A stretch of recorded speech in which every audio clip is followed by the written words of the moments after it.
RT's in San Francisco sitting down with Eric Garris, director and founder of Antiwar.com, a daily global news source which attracts as many as 1 million page views a week. Eric, thank you very much for sitting down with us today. Thank you for having me.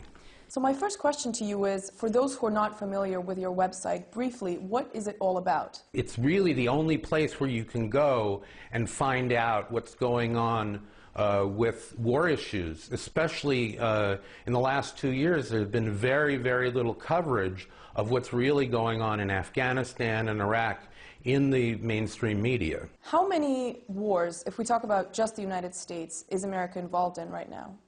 Well, it depends on what you consider a war. We haven't declared war since 1941, but we have war in Afghanistan, we have the war in Iraq, we are engaged in military activities, drone strikes, etc., in Somalia, in Yemen, in Pakistan, and increasing the number of countries around the world. How big is the scope of the interventions that the United States is involved in? Well, the United States government likes to use the word war whenever they're talking about intervention, whether they're talking about the war on inflation, their war on drugs, the war on illiteracy. They like to use these militarized terms. But certain wars, like the war on drugs, really are wars. They are wars on the American people. And in California here, for example, there are more people in prison than anywhere else in the world, and half of the people in prison are in prison for drugs. California's got a terrible economic climate, and the reason is they're spending so much money on unnecessary things like keeping nonviolent offenders in prison.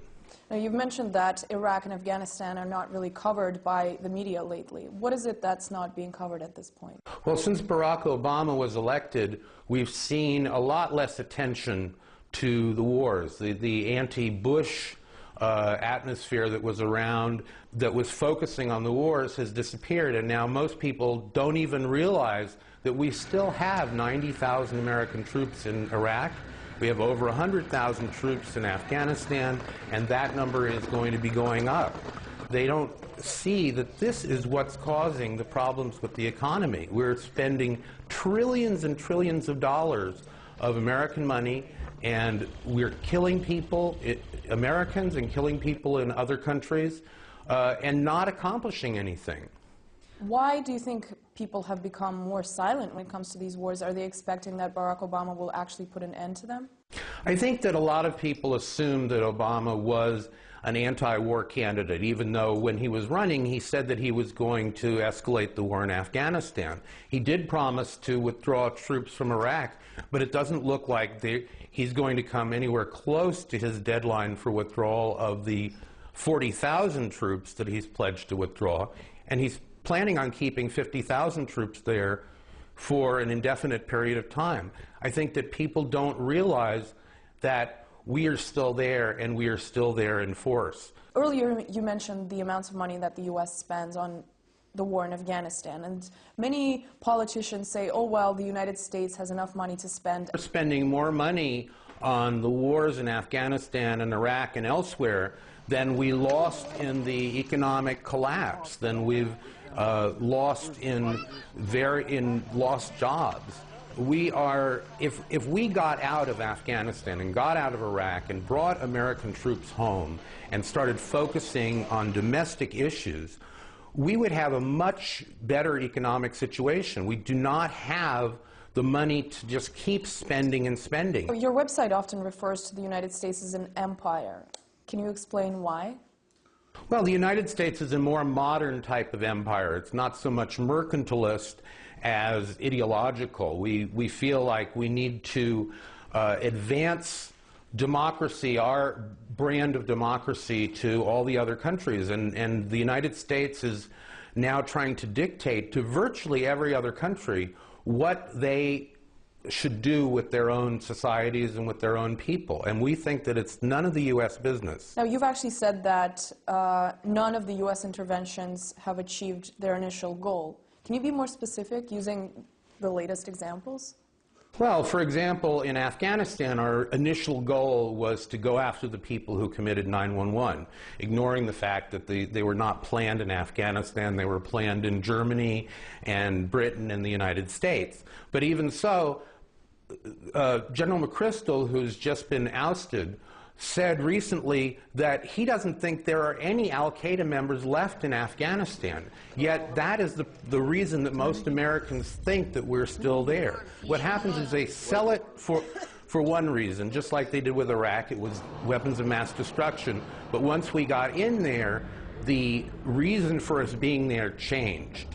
And it continues to change. We keep having new goals, but none of these goals are really achievable, and so they just keep creeping up through the system. Now, in how many countries are U.S. troops actually present currently? We have troops in 130 countries.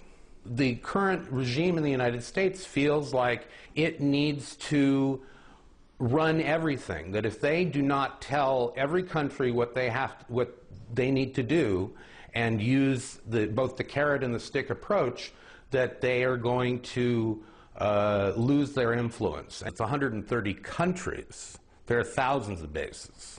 What kind of percentage of what actually goes on does the mainstream media actually discuss? Very little. The facts that are presented are very, very superficial, and the analysis that's presented is usually two sides of how we should accomplish the same thing. Everybody's talking about, is this going to be good for the war, without talking about whether or not we should be in this war. Do you think it's possible that within the next decade there will come a time where the United States is not involved in military warfare, or how long do people have to wait? Well, I think that the thing that's going to come to a head is the money, because we are going to run out of money, and they're going to have to start figuring out what to cut. Are they going to cut Social Security, or are they going to cut troops in Afghanistan? Are they going to cut the police at home, or are they going to cut the police around the world? They will have to pull back, but when that happens, I'm not sure. On your website, what are the most popular war-related topics that people want to discuss and be able to talk about? I would say it somewhat depends what's going on. Certainly Afghanistan and Iraq are issues, but they're not as sexy issues these days as, say, Iran or Israel. You know, you have Iran, where the United States, as well as its allies around the world, are ratcheting up pressure and threatening war. I assume that at some point or another, either Israel or the United States is going to initiate an attack on Iran. And that's going to be very, very disastrous, because that's the sort of thing that could really come back in terms of blowback, the kind of blowback that 9/11 was. Do you think that's something that could realistically happen soon? I think it could, especially if the United States keeps doing what they're doing. I mean, the Times Square bomber, although that was an unsuccessful attempt, he said that the reason he did it was because of the U.S. drone strikes in Pakistan, and you're going to see more and more of this sort of blowback. If we talk about the attack on the flotilla carrying humanitarian aid to Gaza, were you satisfied with the way the United States reacted and handled to that situation? No, absolutely not. First of all, the United States has no business dictating to any country in the Middle East what they should or should not be doing. But we give billions of dollars a year to Israel and let them do virtually anything without criticism. Gaza is basically a prison. It's like a prison camp. They're virtually trying to starve the Palestinians in Gaza in order to drive them away. And the United States is perfectly satisfied with an uncritical support of Israel. I think that the Gaza aid ships, I hope that there are many more ships that come, because the Gazans need it. 60% of children under the age of 1 in Gaza are anemic. 85% are below the poverty line. 60% are below the age of 18. It's mostly kids, and we're starving them to death. Eric Garris, thank you very much for your time with us today.